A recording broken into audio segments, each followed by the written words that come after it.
Le mystère Dédale, chapitre 5, partie 1. Tandis qu'il volait vers l'autre rive, Hermès se répétait que Dédale n'avait pas tout dit, qu'il restait encore bien des questions à lui poser, et il essayait en vain de calmer son impatience, évoluant avec une lenteur exaspérante. L'embarcation n'en était encore qu'à la moitié du chemin. Sous la coque, les âmes perdues tournoyaient lentement et laissaient contre les flancs des paquets d'écume grise. Au milieu des passagers, seul Dédale s'agitait toujours, secoué de spasmes qui faisaient ronchonner Charon. « Un peu de calme, bon sang, tu vas me faire tomber !» Quand ils atteignirent enfin l'autre pontron, les morts tendirent le cou, regardant fiévreusement les roseaux noirs dont l'étendue bordait la rive, et qu'un chemin traversait jusqu'à l'entrée d'une grotte. Les enfers commençaient là-bas. La fin du voyage était proche. Un cri d'effroi s'éleva soudain parmi les passagers. Sortant de l'eau, un bras s'était accroché au rebord et faisait dangereusement pencher la barque. Une forme émergea des remous, décomposée comme le sont les âmes qui roulent depuis trop longtemps au fond du Styx. Un torse de brume gluante, un visage informe fendu par un rictus, puis un deuxième bras qui vint agripper l'épaule de Dédale. Les ombres s'entassèrent en hurlant de l'autre côté. Dédale voulut se libérer, mais l'emprise était si forte qu'elle le vissait à son banc, et Charon donnait à l'assaillant des coups de pale qui le traversaient en vain, sans lui faire aucun mal. Quel mort pouvait garder une telle force après tant d'années passées dans le Styx? Brandissant son caducée, Hermès fondit vers l'embarcation. La barque tangua. Deux âmes tombèrent à l'eau et furent emportées dans les plis du fleuve. D'autres sautèrent sur le pontron et s'échappèrent vers l'entrée de la grotte. Crochetés au banc, les mains d'Hermès se desserraient peu à peu.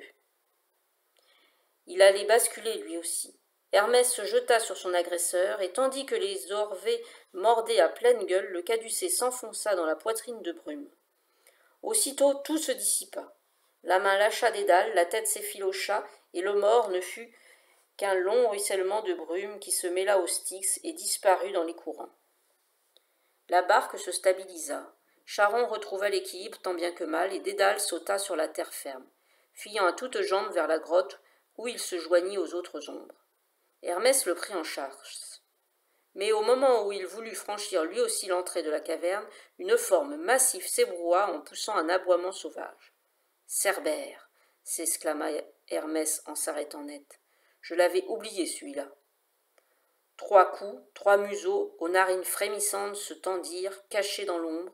Le monstre avait senti quelque chose d'inhabituel, une odeur interdite qui aiguisait soudain sa férocité. Hadès ne s'était pas trompé quand il avait confié à Cerbère la porte de son royaume. Après l'avoir longuement dressé à ne laisser passer aucun autre vivant que son maître, seuls les morts pouvaient franchir cette dernière frontière. C'était la loi, et le gardien était si féroce et si intraitable que les dieux eux-mêmes ne s'y risquaient pas.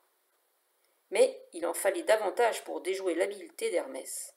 Avec le temps, et après maintes tentatives qui lui avaient valu des écorchures et des coups de griffes mémorables, l'Olympien avait réussi à apprivoiser l'animal en utilisant une arme inattendue. La gourmandise, la vie dans cette caverne était si terne et les gâteaux dorés au miel si délectables, il suffisait d'une seule bouchée sucrée pour que l'effrayant gardien se mette à ramper de plaisir en ronronnant comme un chaton. Hermès chercha dans une poche une de ses munitions habituelles, mais il eut beau fouiller tous les replis de sa robe, il n'avait rien sur lui, aucune de ces douceurs qui pouvaient lui assurer le passage, pas même une miette cachée dans un ourlet.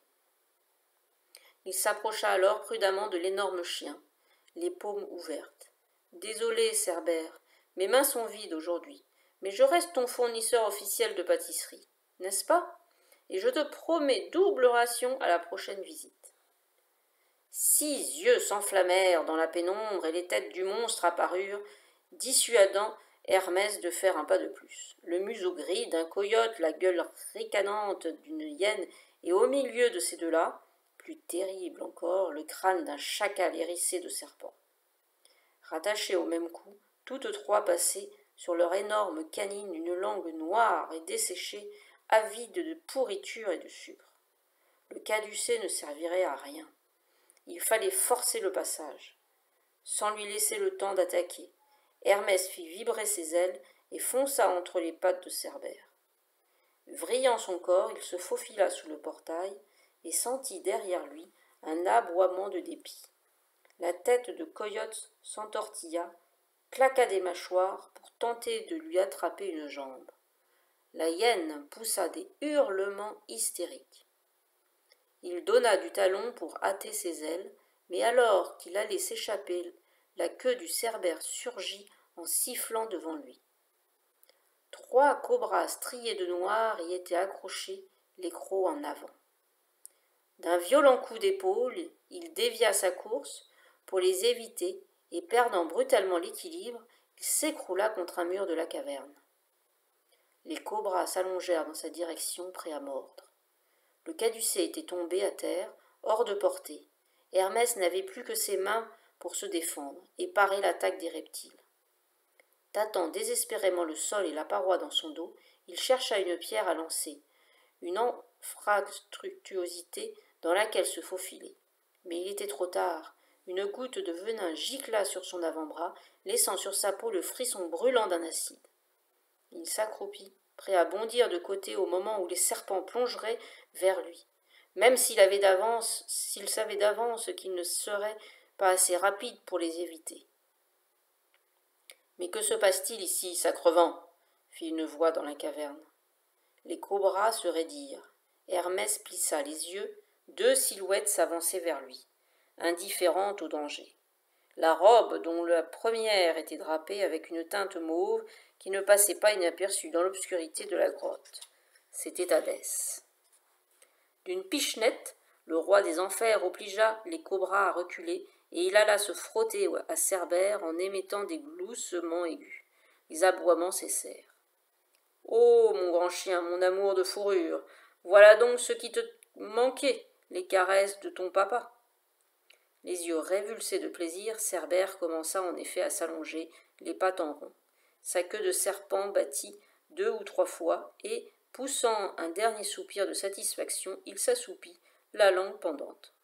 Hadès se jucha sur la pointe des pieds pour embrasser chaque tête sur le front, puis, adoptant un air sévère, il se tourna vers son neveu, les mains sur les hanches.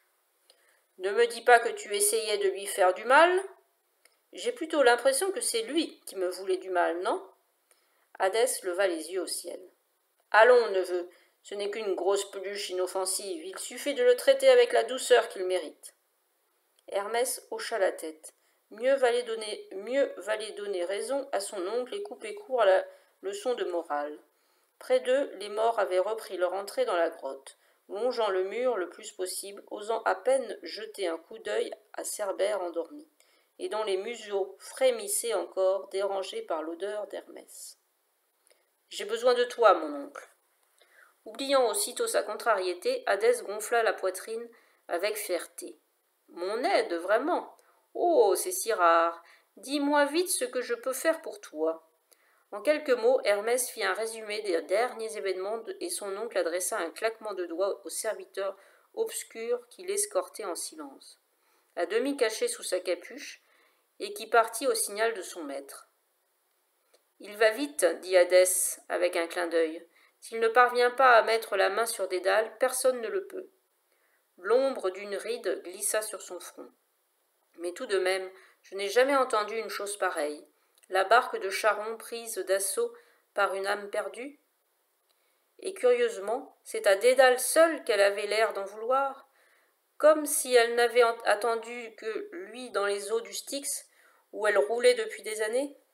Oh, oui, oui, tu as raison, un piège, un guet-apens préparé de longue main. Et ici, dans mon propre royaume ?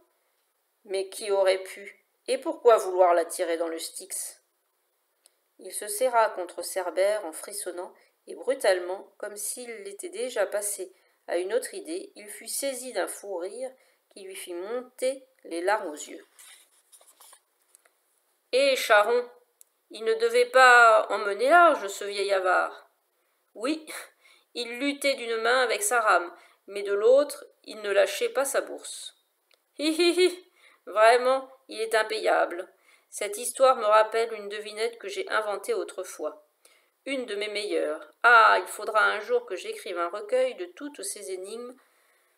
Ce serait un immense succès littéraire, crois-moi. Écoute bien cette merveille. Ses yeux roulaient d'extase, mais Hermès coupa court. Voyons, mon oncle, tu sais bien que c'est inutile.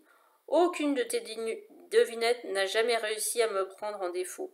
Garde-les pour d'autres. Hadès se renfrogna, et Hermès se sentit un peu coupable d'avoir gâché son plaisir. Ne veux-tu pas que pour changer, je te propose une charade, moi aussi? C'est moi qui dis les charades ici, rétorqua sèchement Hadès. Tu ne voudrais quand même pas me priver du seul plaisir que j'ai dans ces enfers sinistres? L'air boudeur, il alla se pelotonner contre les énormes pattes de Cerbère et refusa d'adresser la parole à son neveu jusqu'au retour de son serviteur. Les craintes d'Hermès se réalisaient. Il revenait seul. Il a tout exploré, expliqua Hadès après s'être entretenu avec lui à voix basse, et pourtant Dédale est introuvable. C'est à n'y rien comprendre. Hermès retint un soupir d'exaspération. Son oncle n'avait jamais rien compris, en effet, à ce royaume qu'il dirigeait si mal. Mais ne t'inquiète pas, poursuivit Hadès, mon serviteur va se poster près du fleuve d'oubli, et il finira bien par repérer Dédale. Je te ferai signe quand il l'aura arrêté. En attendant, permets-moi de te laisser. J'ai un recueil à écrire. Les lèvres pincées, il tourna le dos à Hermès et, après une dernière caresse à son chien, il sortit de la caverne. Il ne restait plus dans la pénombre que la masse énorme de Cerbère et les ronflements d'Èse qui accompagnaient son sommeil. Fin du chapitre 5, partie 1.